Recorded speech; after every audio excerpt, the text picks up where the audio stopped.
সামনে যাওয়া না, তুমি এখান থেকে করো, সামনে যাওয়া হয় অনেক চিকন।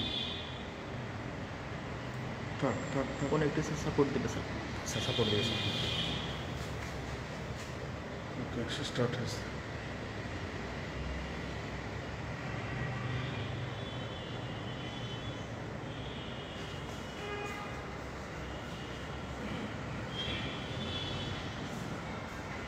এই লাইটটা বন্ধ করে থাকবে, এই লাইট একটা।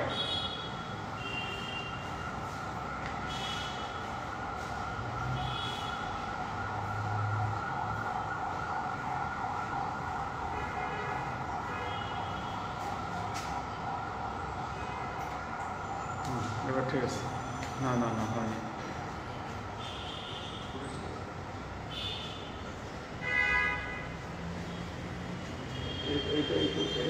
ওটা চালা দেবো, চালা দেবো, দেখি।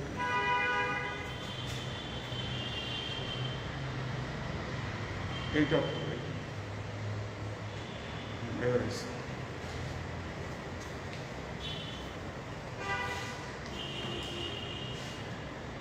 আমার ঠিক মতো দেখা যাচ্ছে কিনা।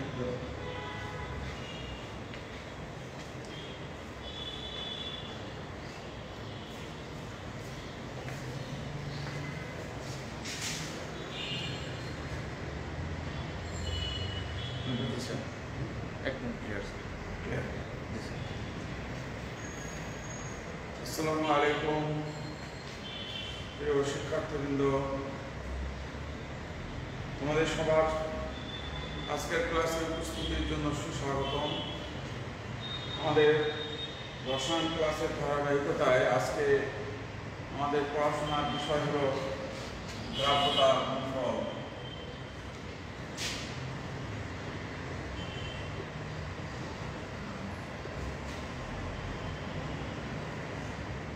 আমাদের আজকের আলোচনার বিষয় হল দ্রাব্যতা গুণফল।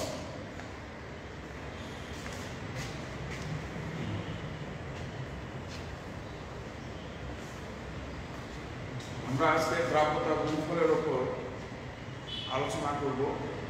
আমরা আগের ক্লাসগুলিতে দ্রাব্যতা নিয়ে আলোচনা করেছি। তো দ্রাব্যতা গুণফল কি সেটা আমি তোমাদেরকে এখন শেখাবো। দ্রাব্যতার গুণফলের সংজ্ঞা সরাসরি না দিয়ে আমি আগে জিনিসটা উদাহরণের মাধ্যমে উপস্থাপন করব এবং এই উদাহরণের মাধ্যমে উপস্থাপন করে তারপরে আমি তোমাদেরকে সংজ্ঞায়িত করে শোনাব বা দেখাবো। দেখো, মনে করো একটা লবণ সিলভার ক্লোরাইড।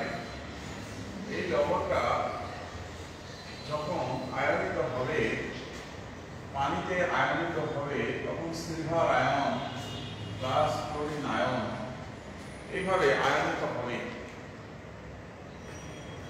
এখন এখানে খেয়াল করে দেখো, এটা সাম্যাবস্থা লেখা আছে, বহুমুখী সাম্যাবস্থা। অর্থ হলো যে এই সিলভার ক্লোরাইডটা সম্পূর্ণরূপে আয়নিত হয়নি। সিলভার ক্লোরাইড আয়নিত হয়ে সিলভার আয়ন ক্লোরিন আয়ন তৈরি করছে এবং কিছু সিলভার ক্লোরাইড অবশিষ্ট রয়ে গেছে। কিছু আয়নিত হয়েছে আর কিছু আয়নিত হয় নাই। এই কারণে এখানে আমরা সাম্যাবস্থা বা বহুমুখী সাইনটা দিয়েছি। বহুমুখী সাইনের অর্থ হলো এদিকেও আছে ওদিকেও আছে। যেমন আমরা একটা উদাহরণ নেই, যেমন ধরো সোডিয়াম ক্লোরাইড। আমরা সোডিয়াম ক্লোরাইড লিখলে দেখো, এরকম পানিতে যদি সম্পূর্ণরূপে আয়নিত হয়ে যায়, এটা যদি 100% আয়নিত হয়ে যায়, তাহলে আমরা একমুখী সাইন দিই। অর্থ এখানে এর মানে এখানে 100% আয়নিত হয়ে গেছে, এদিকে 0%, এখন কোনো পরিমাণ নাই, সব আয়নিত হয়ে গেছে, সবাই আয়নিত হয়ে গেছে। এই কারণে এটা একমুখী সাইন দেওয়া হয়। আর এই ক্ষেত্রে সিলভার ক্লোরাইড পানিতে স্বল্প পরিমাণে আয়নিত হয়, সম্পূর্ণরূপে আয়নিত হয় না। এই কারণে এখানে কিছু সিলভার ক্লোরাইড এদিকে থাকে, কিছু আয়নিত অবস্থায় থাকে, অর্থাৎ উভয় দিকেই কেমিক্যালস অবস্থান করে। এই কারণে এটা আমরা বহুমুখী সাইন দিয়ে থাকি। আশা করি প্রিয় শিক্ষার্থী তোমরা এটা বুঝতে পারছো। এখন আমরা নেক্সট আমরা দেখাবো যে এই যে সিলভার ক্লোরাইড আয়ন যে সিলভার আয়ন এবং ক্লোরিন আয়ন তৈরি করলো, এটা তোমার দেখো যে দ্রাবকতার গুণফলকে ইংরেজিতে বলা হয় সলিউবিলিটি প্রোডাক্ট।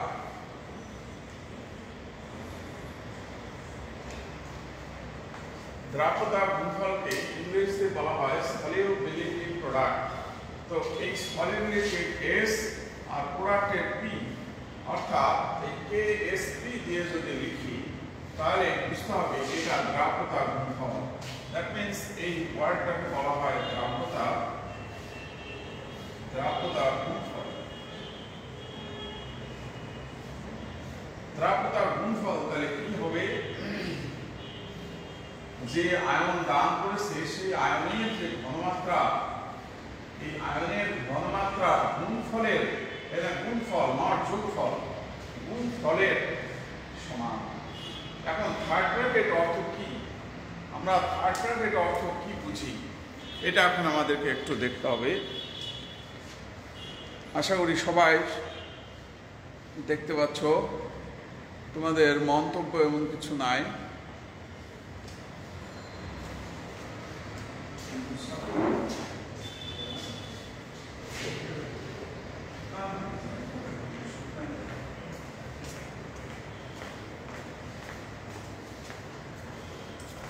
প্রিয় শিক্ষার্থীবৃন্দ, দেখো এবার আমাদের এখানে থার্ড ব্র্যাকেট দেওয়া হয়েছে। থার্ড ব্র্যাকেট দেওয়া হয়েছে। থার্ড ব্র্যাকেটের অর্থ হলো ঘনমাত্রা। আর ঘনমাত্রাকে আমরা কি বলি? ঘনমাত্রা হলো মোলারিটি। আমরা আমাদের ইন্টার সিলেবাস অনুসারে এটা হলো মোলারিটি। মোলারিটিটা কি? মোলারিটি হলো মোল বা লিটার। মোলারিটি শব্দের অর্থ হলো মোল বা লিটার। তার মানে হলো প্রতি লিটারে কত মোল পদার্থ আছে সেটাকে বলা হয় মোলারিটি। তো এই third bracket silver ion third bracket মানে হলো সিলভার আয়নের ঘনমাত্রা, ক্লোরিন আয়ন থার্ড ব্র্যাকেট মানে হলো ক্লোরিন আয়নের ঘনমাত্রা। তার মানে যে আয়ন তৈরি করবে, লবণ আয়নিত হয়ে যে আয়ন তৈরি করবে সেই আয়নের ঘনমাত্রার যে গুণফল, এই ঘনমাত্রার গুণফলটাকে বলা হয় দ্রাব্যতা গুণফল।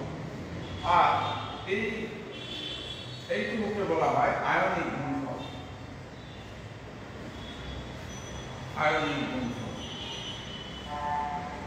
এখন আমরা আয়নিক গুণফল, দ্রাব্যতার গুণফল এটা বুঝতে পারছি। এখন আমরা যেটা দেখব সেটা হলো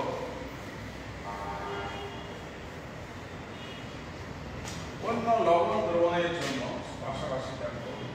মনে করো এবার আমি ক্যালসিয়াম ক্লোরাইড দিই। ক্যালসিয়াম ক্লোরাইড যদি আয়নিত হয় তাহলে কি হবে? Calcium ion plus chlorine ion, এরকম হবে। ভালোভাবে খেয়াল করে দেখো, ক্যালসিয়াম আয়ন এবং ক্লোরিন আয়ন তৈরি হবে। এখানে দেখা যাচ্ছে ক্লোরিন দুটা তৈরি হয়েছে। এখন আমরা তাহলে KSP সমান কি লিখব? KSP সমান যে আয়ন তৈরি হয়েছে সেই আয়নের ঘনমাত্রা গুণফল। দেখো ক্লোরিন আয়ন 2 বার, ক্লোরিন আয়ন 2 মোল, এই কারণে ক্লোরিন আয়ন 2 বার লেখা হয়েছে। তাহলে বিষয়টাকে আমরা এখন সহজ করে লিখলে কি হবে? KSP equal to calcium ion into chlorine ion ঘনমাত্রার উপরে স্কয়ার। আমরা সূচকের নিয়মে স্কয়ার, তার মানে যে বড় আয়ন দান করবে সেই আয়নের যে মোল সংখ্যা, এই মোল সংখ্যাটা কি হবে? পাওয়ার হয়ে যাবে। যে আয়ন তৈরি হবে তার যে মোল সংখ্যা, এই মোল সংখ্যাটা কি হবে? পাওয়ার হয়ে যাবে।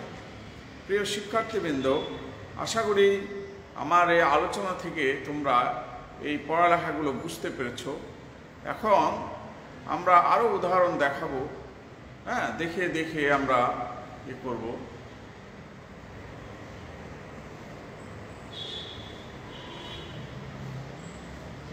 লাইভ ক্লাস ঠিক মতোই আছে, কোনো সমস্যা নেই। হ্যাঁ, তোমরা এবার দেখো তাহলে আমরা যে আলোচনা করেছি এই আলোচনা থেকে আমরা কি সিদ্ধান্ত নিতে পারি। হ্যাঁ, দেখো এখানে যে সিলভার ক্লোরাইড একটা লবণ, এই লবণটা আয়নিত হয়ে সিলভার আয়ন এবং ক্লোরিন আয়ন, তাহলে দ্রাব্যতার গুণফল KSP সমান সিলভার আয়নের ঘনমাত্রার গুণফল আর ক্লোরিন আয়নের ঘনমাত্রার গুণফল। এই গুণফল হলো একটা ধ্রুবক সংখ্যা, যে ধ্রুবক সংখ্যাটাকে বলা হয় KSP বা দ্রাব্যতার গুণফল। অনুরূপভাবে ক্যালসিয়াম ক্লোরাইড মানে 2 মোল ক্লোরিন এবং এই দুইটা পাওয়ার হয়ে যাবে, স্কয়ার হয়ে যাবে। হ্যাঁ, ক্যালসিয়াম আয়ন ক্লোরিন আয়ন পাওয়ার দিয়ে এই গুণফলটাকে বলা হয় KSP, দ্রাব্যতার গুণফল। তো আমরা দ্রাব্যতার গুণফলের রাশিমালা তাহলে আপাতত আমরা পরিষ্কারভাবে লেখা শিখলাম। আরেকটা আমরা উদাহরণ এখানে দেখছি, আরেকটা উদাহরণ আমরা দেখব।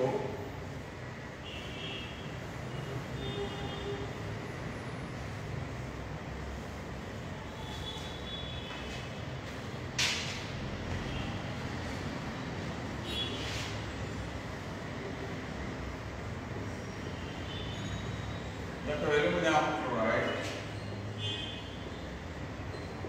অ্যালুমিনিয়ামের উপরে 3+, 3টা ক্লোরিন আয়ন, এরকম একটা লবণ মনে করো। এবার KSP রাশিমালা কি হবে তাহলে? অ্যালুমিনিয়াম আয়ন ইনটু ক্লোরিন আয়নের আগে 3 আছে, 3টা পাওয়ার হবে। এইভাবে আমরা KSP রাশিমালা এইভাবে আমরা লিখতে পারবো। এরকম ভাবে দেখো, আমি যদি বলি ক্যালসিয়াম ফসফেট, ফসফেটের যোজনী 3 তাই 3, ক্যালসিয়ামের যোজনী 2 এজন্য 2। এই বিষয়টা লেখা প্র্যাকটিস করবা সবসময়। দেখো ক্যালসিয়াম ফসফেট, আমরা জানি ক্যালসিয়ামের যোজনী 2 এজন্য এখানে 2 দিলাম, ফসফেটের যোজনী 3 এজন্য এখানে 3 দিলাম। এবার এটা যদি আয়নিত হয়, আয়নিত হলে দেখা যাচ্ছে ক্যালসিয়ামের যোজনী 2, এই জন্য ক্যালসিয়ামের উপরে 2+, ফসফেটের যোজনী 3, এই জন্য ফসফেট 3-। এই বিষয়টা ক্লিয়ার থাকতে হবে।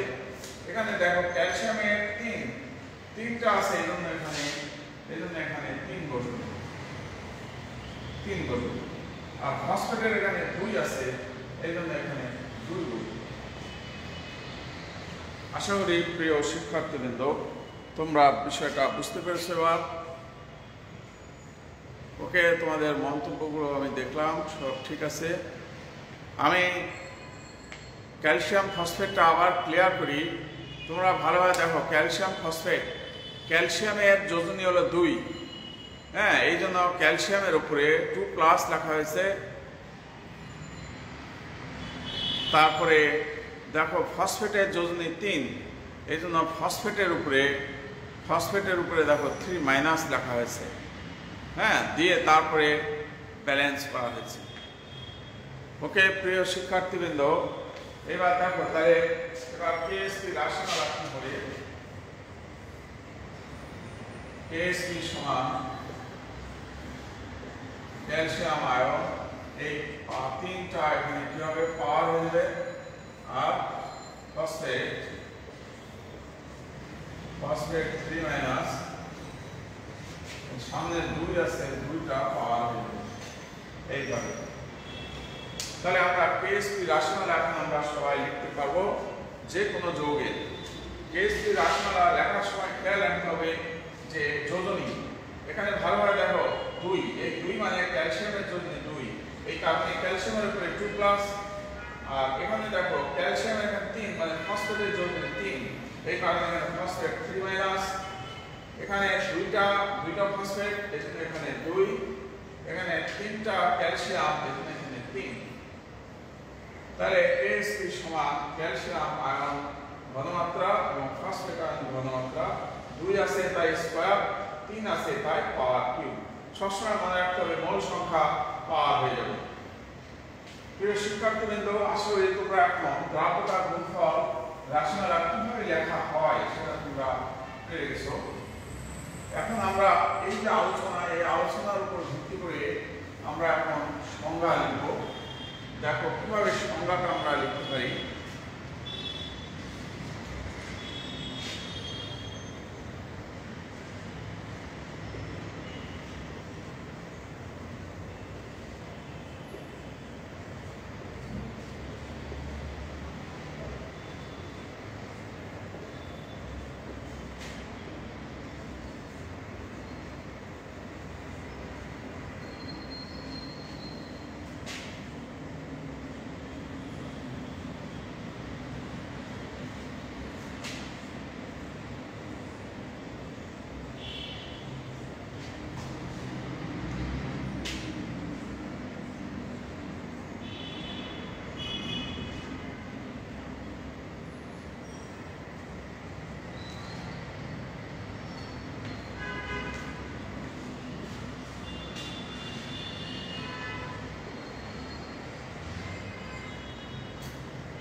প্রিয় শিক্ষার্থীবৃন্দ, এইবার দেখো সংজ্ঞাটা তোমরা এবার ভালোভাবে অনুধাবন করো। নিচে একটা উদাহরণ দেওয়াই আছে। হ্যাঁ,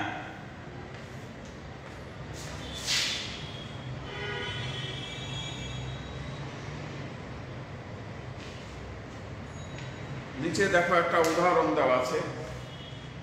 এই উদাহরণে দেওয়া আছে ক্যালসিয়াম ফসফেট আয়নিত হয়ে ক্যালসিয়াম আয়ন এবং ফসফেট আয়ন তৈরি করেছে। তো ক্যালসিয়াম আয়ন ঘনমাত্রা এবং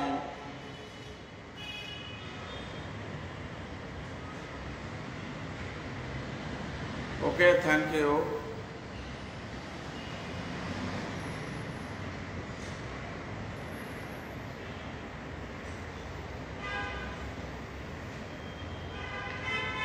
আচ্ছা, তাহলে আমাদের লেখা হচ্ছে, দেখো স্থির তাপমাত্রায় কোনো স্বল্প দ্রবণীয় লবণ পানিতে দ্রবীভূত হয়ে সম্পৃক্ত অবস্থায় যে আয়ন দান করে সেই আয়নের ঘনমাত্রার গুণফল একটা ধ্রুবক সংখ্যা। হ্যাঁ, এই ধ্রুবক সংখ্যাকেই বলা হয় দ্রাব্যতা গুণফল। তাহলে দ্রাব্যতা গুণফল হতে গেলে আমাদের কয়টা কন্ডিশন দরকার? আমাদের কন্ডিশনগুলো, প্রথম কন্ডিশন হলো স্থির তাপমাত্রায়, দ্বিতীয় কন্ডিশন হলো স্বল্প দ্রবণীয় লবণ, আর তৃতীয় কন্ডিশন হলো তোমার সম্পৃক্ত অবস্থা। এই তিনটা কন্ডিশন আমাদেরকে খেয়াল রাখতে হবে। দেখো স্থির তাপমাত্রায় স্বল্প দ্রবণীয় লবণ এবং সম্পৃক্ত অবস্থা। আমাদের এই তিনটা কন্ডিশন, এই তিনটা কন্ডিশন যদি আমাদের ফুলফিল করে তাহলে আমরা সেটা বলবো দ্রাব্যতা গুণফল।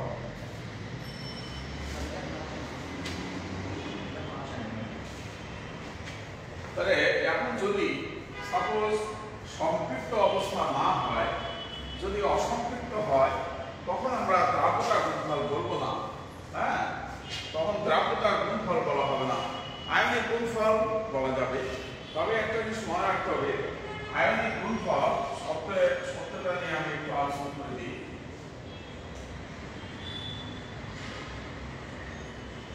আয়নিক গুণফলকে ইংরেজিতে বলা হয় এরকম আয়নিক প্রোডাক্ট। আয়নিক প্রোডাক্ট দেখো, একে সংক্ষেপে প্রকাশ করা হয় KIP দিয়ে। KIP সমান KSP অলওয়েজ তখন যখন দ্রবণ সম্পৃক্ত হবে। দ্রবণ সম্পৃক্ত হবে তার মানে আয়নিক গুণফল, এটা একটা আয়নিক গুণফল, এটা নিঃসন্দেহে একটা আয়নিক গুণফল KIP, কিন্তু KIP অলওয়েজ KSP সমান যখন হবে তখনই আমরা বলবো কি যে দ্রবণ সম্পৃক্ত। যদি তোমার KIP যদি তোমার লেস দেন KSP এটা হয়, তাহলে বুঝতে হবে দ্রবণ অসম্পৃক্ত।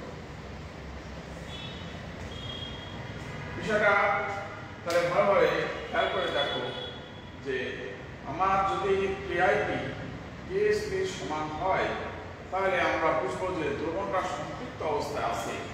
আর যদি KIP যদি তোমার KSP চাইতে লেস দেন হয়, হ্যাঁ, তখন আমরা বুঝবো দ্রবণটা অসম্পৃক্ত অবস্থায় আছে। সেজন্য আমরা বলবো যে সকল KSP KIP, কিন্তু সকল KIP KSP না, সবসময় KIP কে KSP বলা হবে না। তোমাদের মন্তব্যগুলা একটু দেখে নেই।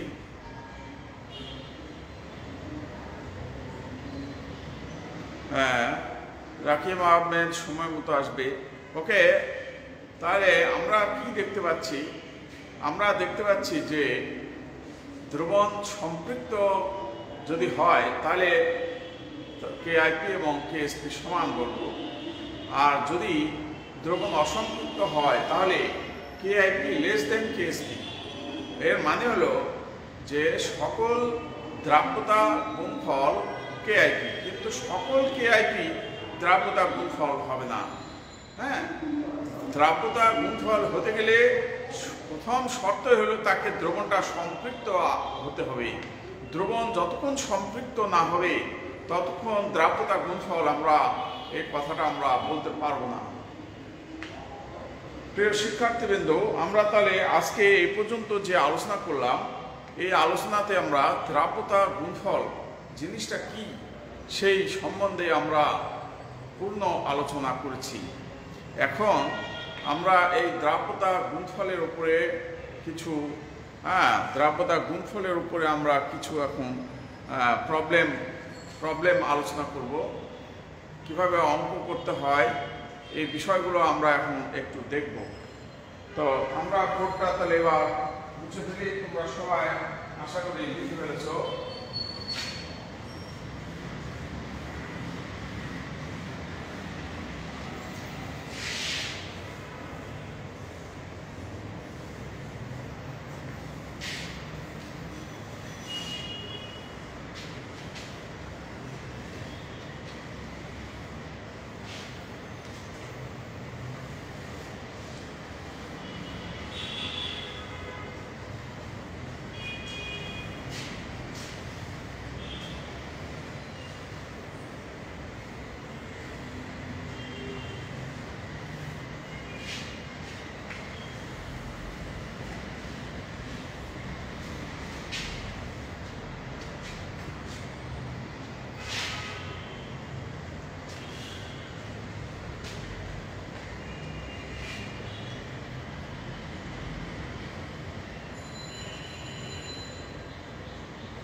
দেখো এবার একটা প্রবলেম, একটা অঙ্ক, হ্যাঁ, বোর্ডে লেখা হয়েছে।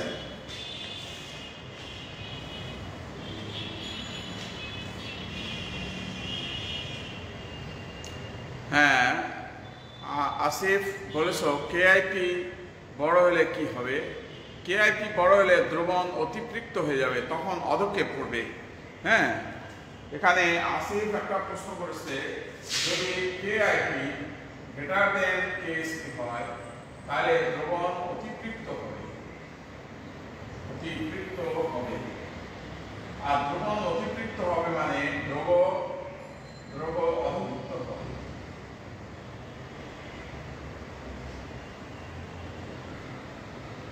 দ্রব অধভুক্ত হবে। তোমরা এটা নোট করে নাও, আশা করি তোমরা বুঝতে পারছো।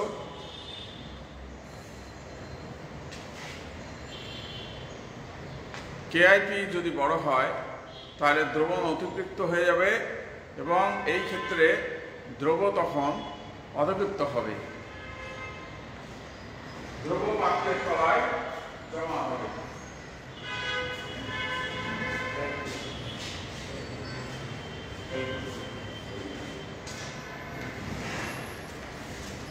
প্রিয় শিক্ষার্থীবৃন্দ, তোমরা অঙ্কটা সবাই লিখে নাও।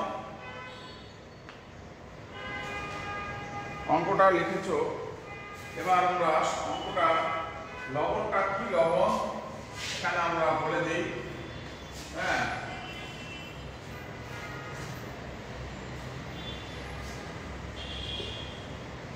ক্যালসিয়াম ক্লোরাইড লবণ। আমরা লবণটা বলে দিলাম, লবণের নাম হলো ক্যালসিয়াম ক্লোরাইড। দেখো আমরা কি করবো, সলিউশন ক্যালসিয়াম ক্লোরাইড আয়নিত হয়ে calcium ion plus chlorine ion তৈরি।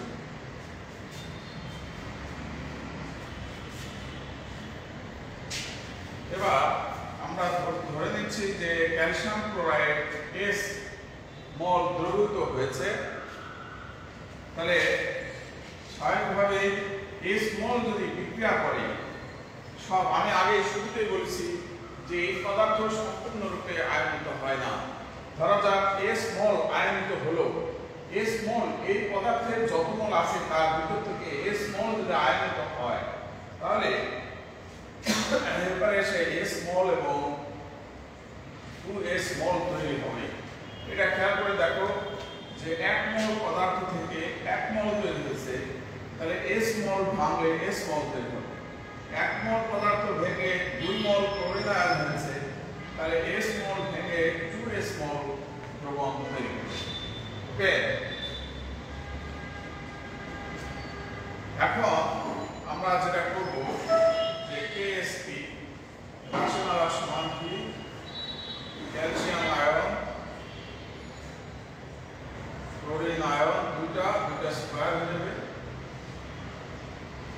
এবার দেখো যে ক্যালসিয়াম আয়নের মান আমরা ধরে নিচ্ছি S, আর ক্লোরিন আয়নের মান আসছে হলো টুয়াইস S, এটার উপরে স্কয়ার। এখন এটা যদি গুণ করা যায়, গুণ করলে কি হবে, 4s কিউব। তাহলে এখান থেকে আমরা দেখো এবার S ইকুয়াল টু কি লিখতে পারবো, রুট ওভার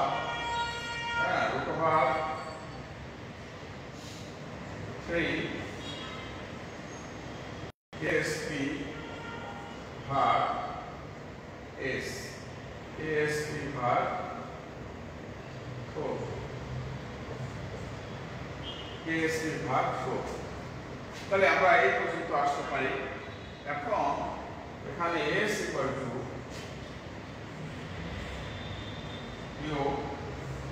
KSP এর মান হলো 3.4 × 8 ভাগ। এখন এটা ক্যালকুলেশন করতে হবে। প্রিয় শিক্ষার্থীবৃন্দ, তোমরা এটা ক্যালকুলেশনটা করে রেজাল্টটা বলে দাও।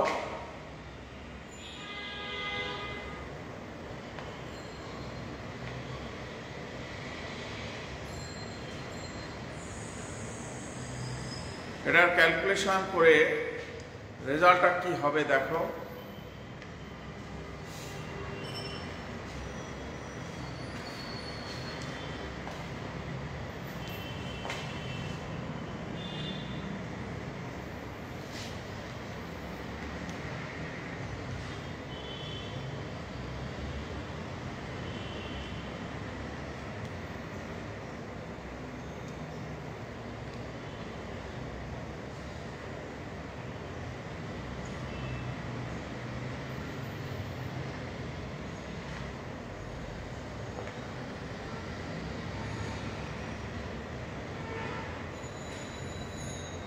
রেজাল্ট একজন করছে 2.76 into 10 to the power minus 4. Okay, 2.76 10 to the power minus 4 এত মোল পার লিটার।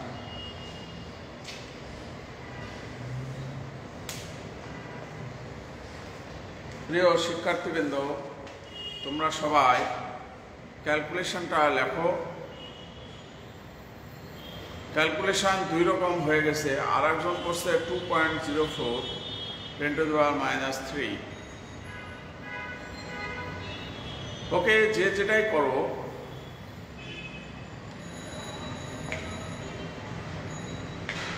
.04 এর এটাই বেশি লিখেছে। ওকে, 2.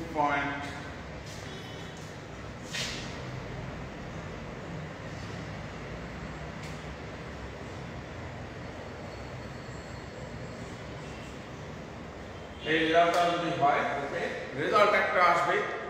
যে রেজাল্টে আসুক, একটা রেজাল্ট আসবে। রেজাল্ট যেটা আসবে সেটাই হবে। আমাদের কাজ করতে পেরেছে কিনা এটাই আমরা দেখব। হ্যাঁ, ক্যালকুলেশনটা হয়তো ভুল হয়ে গেছিল আগে। এখন আমরা ভালো করে দেখো, রেজাল্টটা আমরা মোল পার লিটার লিখেছি। রেজাল্ট মোল পার লিটারে কেন হলো? রেজাল্ট মোল পার লিটার কেন হলো? কারণ আমরা যখন দ্রাব্যতার গুণফলের সংজ্ঞা দিয়েছি তখনই আমরা বলে দিয়েছিলাম যে ঘনমাত্রার গুণফলের সাথে গুণফলের সমান। তা আমরা দ্রাব্যতার গুণফলের সংজ্ঞার সময় দেখো বলেছি যে ঘনমাত্রার গুণফল, আমরা এই কথাটা আমরা ইউজ করেছি যে ঘনমাত্রার গুণফল। তার মানে যেহেতু ঘনমাত্রার গুণফল আছে, আর ঘনমাত্রা বলতে আমরা জেনারেলি মোল পার লিটারকে বুঝে থাকি, এই কারণেই আমরা এখানে ঘনমাত্রার একক মোল পার লিটার আমরা দিয়েছি এই জায়গায়।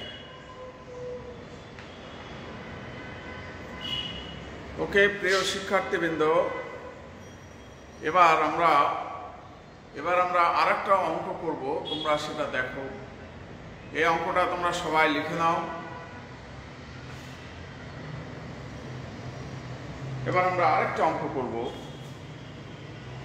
ধরো দিলাম স্থির তাপমাত্রায় আমরা ক্যালসিয়াম ক্লোরাইড না দিয়ে আমরা এবার দিলাম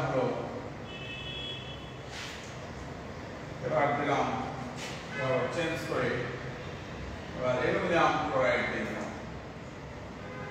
অ্যালুমিনিয়াম ক্লোরাইড এবার চেঞ্জ করে দিলাম অ্যালুমিনিয়াম ক্লোরাইড লবণের দ্রাব্যতা গুণফল, এই মানটা এবার আমরা চেঞ্জ করে দিলাম 2.5 10 to the power minus 10। আমরা এটা দিয়ে আমরা দ্রাব্যতা বের করলাম।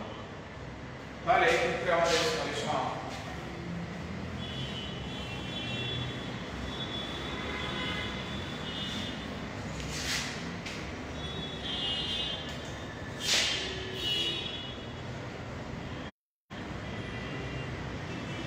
দেখো।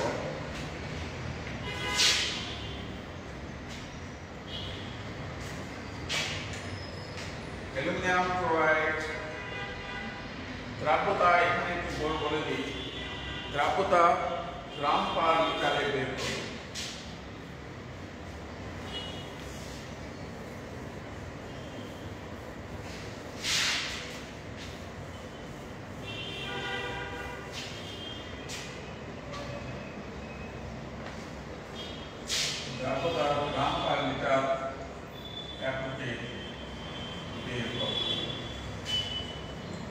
অঙ্কটা আমরা একটু চেঞ্জ করলাম, মোলারিটি মোল পার লিটার থেকে না রেখে গ্রাম পার লিটারে বের করব।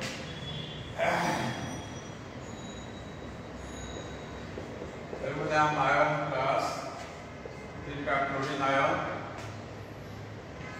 এটা দ্রাব্যতা যদি S হয়, S মোল যদি আয়নিত হয় তাহলে S মোল তৈরি হবে, ট্রাইসেস মোল তৈরি হবে।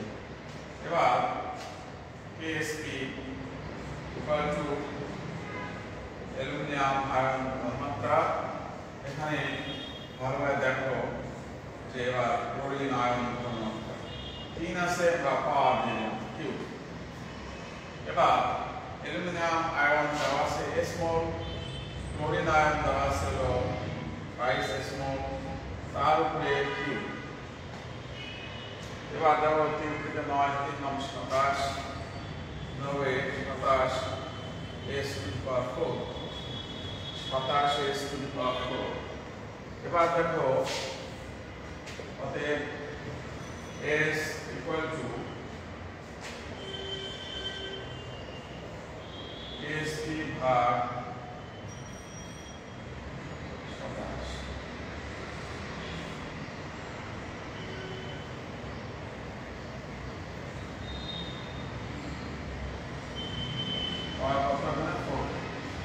এই অবস্থা দাঁড়াবে, এই রিলেশনটা দাঁড়াবে। এখন আমরা এবার মান নেব, KSP মান 2.5 10 to the power minus 10 ভাগ 27। এটা যদি এখন ক্যালকুলেশন করা হয়, ক্যালকুলেশন করে বলো রেজাল্টটা কত হবে। প্রিয় শিক্ষার্থী, তোমরা এটার ক্যালকুলেশন করে রেজাল্টটা কত হয় আমাকে জানাও।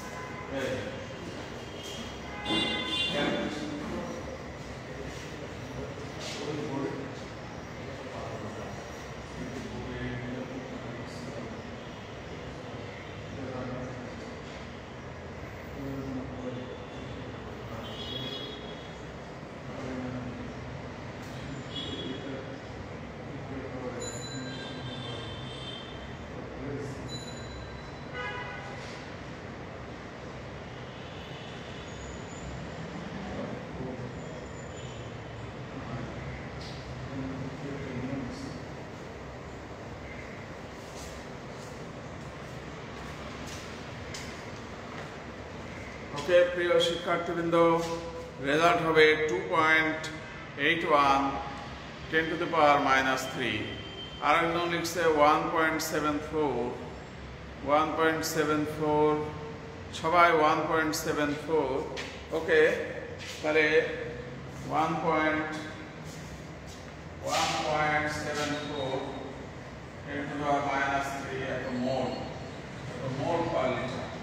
ভালোভাবে দেখো রেজাল্ট আমরা পেয়ে গেলাম মোল পার লিটারে, কিন্তু আমি এবার অঙ্ক দিয়েছি গ্রাম পার লিটার, তার মানে মোলকে গ্রাম করতে হবে।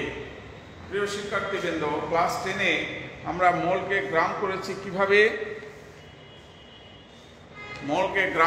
কিভাবে, আণবিক ভর দিয়ে গুণ করে।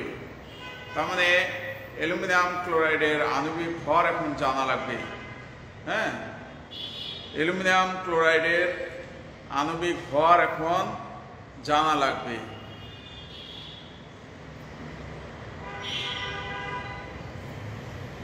ওকে, অ্যালুমিনিয়াম ক্লোরাইডের আণবিক ভর কত?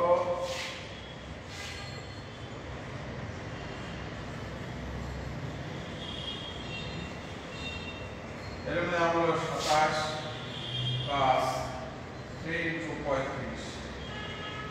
এটা যোগ করো, যোগ করলে কত হয় দেখো।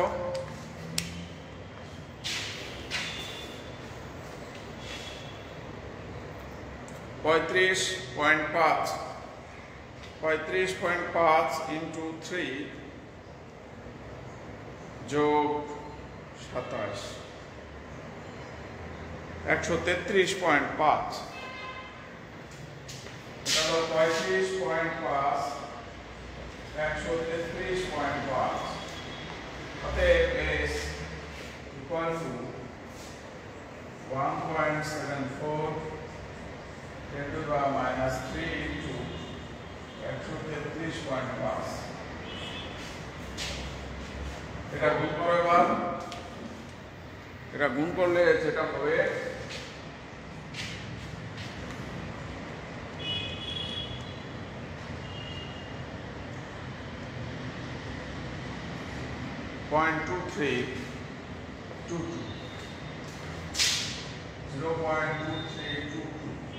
এত গ্রাম পার লিটার।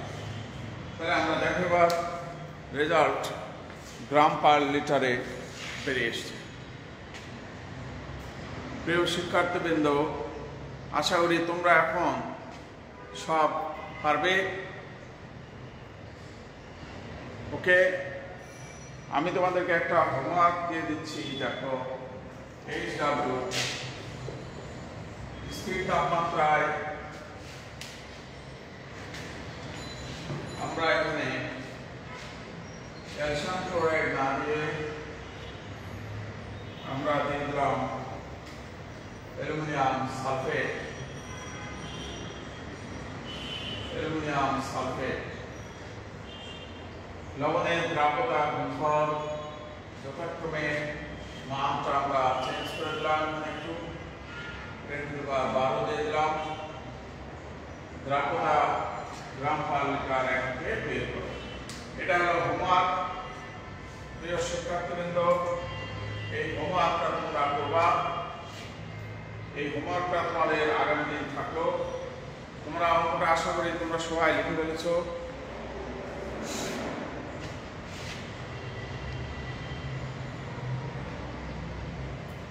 অঙ্কটা সবাই লিখে নাও। আর এই হোমওয়ার্কটা তোমরা আগামী ক্লাসে করবে।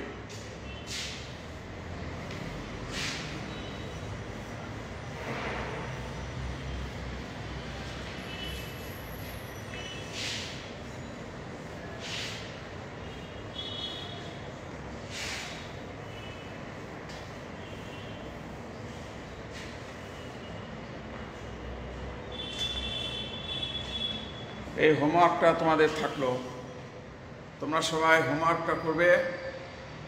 প্রিয় শিক্ষার্থীবৃন্দ, তোমাদের সবার কল্যাণ কামনা করে আজকের ক্লাস আমি এ পর্যন্তই রাখছি। আসসালামু আলাইকুম।